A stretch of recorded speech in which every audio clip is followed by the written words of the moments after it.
This is quite a sort of general question, but quite an interesting one. Rich Brady from Denby Army Supplies and Recruit Packs has asked, what is the best and quickest way for small businesses to calculate the ROI of digital marketing? The ROI question has come up straight away, and obviously there's so many different things you can do. But Luke, what are sort of some of the ways that you measure the ROI of what you do? And is there a quick way to do it? I'd say forget about the ROI to start with.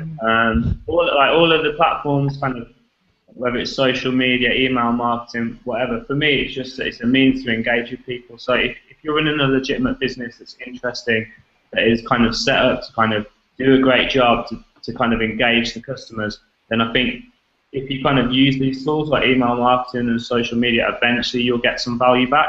But they're kind of about helping you kind of build up, build your brand, build some brand equity around your business, so that kind of 6 months down the line, 12 months down the line, you might then start getting word of mouth referrals on Twitter or Facebook when people are asking about things. But if you're looking at it immediately, like how am I going to get my money back? Then I think you might not invest enough into kind of social and digital marketing to kind of reap the rewards down the line, because it does take a while. It takes years and years to build up a lot of brand equity or a lot of trust with people on the internet.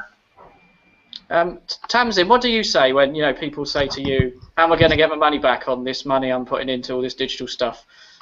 Well, there's a number of ways to answer that question, because what a lot of people will do, say for example, is they'll go to networking events and they'll pay for a membership of a group, and then they'll pay for attending specific meetings, and then they'll add in their own time, which obviously has a cost, and then also their travel as well. And they don't look at, say, that kind of activity in the same way as they do in terms of return on investment for, thinking about posting an advert. And actually, we should look at all those things in the same way. I think to a very large extent, Luke's exactly right. Because it depends on what your goal actually is, because your return on investment relates to what you want to achieve. So if you are looking for brand awareness, well, that's something that's very hard, especially for a small business, to really quantify. So yeah, you can't really look at a return on investment for that.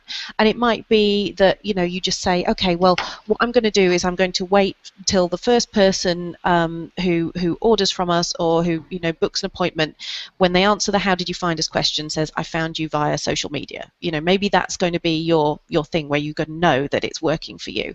But it really depends on your goal and your objective. So for example, if you want to send a regular email newsletter to promote your special offers, that you have something that's on offer every month, then that's pretty easy, because you can track click-throughs and you can look at purchases that way. But if, as Luke was saying, if it's brand equity that you're looking for, that's a little bit more difficult to quantify. Sian, what about you on the big ROI question? Oh, well, it's one that it always comes up, but also it's one that I'm always mentioning to people as well. That it's no good just going on there and blatting about. You actually have to have a purpose, and you have to be able to measure what you're doing. That said, it really is not that easy. For me, it's about setting up an objective. Before you go out there and do anything, what are you looking to achieve?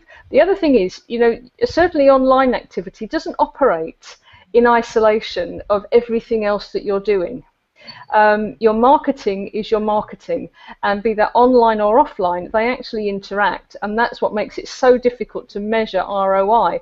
So Tamsin was mentioning networking. For me, if you're out networking, you should be using the tools of the internet to follow on with that connection afterwards. So you meet somebody, you connect with them on LinkedIn, you then have an ongoing conversation with them, you then meet them again at another physical networking. It's actually, when you're doing it like that, which I think is really the right way to be doing it, it's very difficult to split the two up. When that person does become a customer, were they from the networking event that you went to and paid for? Were they from LinkedIn? They actually weren't. They were from a collection of all of that. What you were doing is using the tools of the internet to grow those relationships, because it's all about relationships, isn't it? We've had Rich, who asked the question originally, has posted some comments.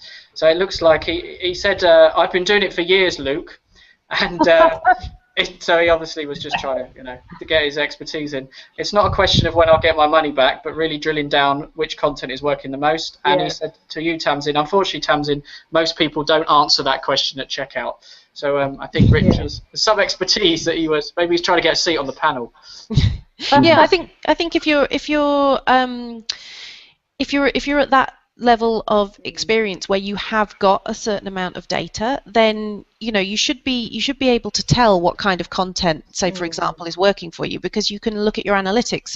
So if Rich, if you've got, I'm presuming it sounds like you've got a blog, it sounds like you're posting different kinds of content on your social channels, you can look at the inbuilt analytics and actually find out what's garnering the most interest, and go with that to start with, and then refine on it as well. That's what we do as a strategy ourselves. I think.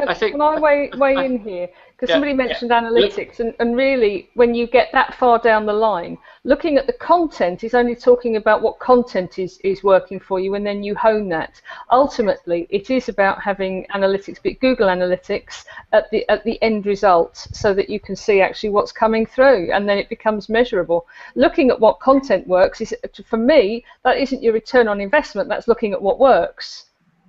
Luke, I think you raised your hand. You got something. I was going to say, still, we've started using a couple of tools. One of them's Sprout Social. There's John, who runs that kind of Twitter, would probably be able to give you a bit more info on. But again, that's kind of helped us recently see what kind of content works. But to measure the ROI and the kind of conversions to actual sales, as Sean said, it's really difficult to see where did that person come from. So we're engaging with people over email, social, physically, on the phone, it's just kind of impossible to measure the exact ROI. But sure, things like Sprout Social have been pretty useful for us to see, just to make our social better and see what kind of posts work. And I'd recommend to check those out.